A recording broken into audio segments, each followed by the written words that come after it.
আচ্ছা আমরা বিয়ের পরে কোথায় যাব? হানিমুনে। হ্যাঁ সেটা তো যাবই, কিন্তু হানিমুনে কোথায় যাব? জানি না। গেস করো। সিঙ্গাপুরে যাব।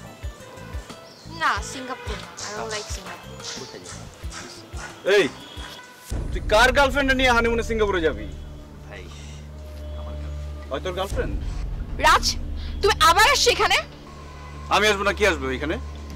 আমাদের মধ্যে একটা ঝামেলা হয়েছে, তাই বলে তুমি ওকে নিয়ে আসবে আমাকে পেইন দেওয়ার জন্য?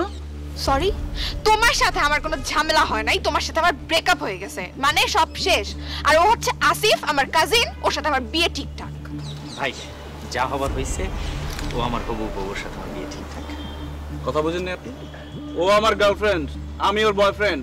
রিলেশনশিপে এরকম ঝামেলা হয়, ঝামেলা হয়েছে, আপনি মাঝখানে ঢুকছেন কেন?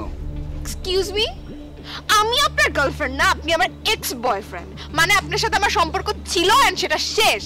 আপনি আর একটা কথা বলবেন না। ভাই আমাদের বিয়ে ঠিকঠাক, ও আমার হবু বউ। এই কি বউ? কি বউ? এই চলো না এখান হ্যাঁ, থেকে চলো। চলো। এই তুই ওর হাত ধরলি কেন?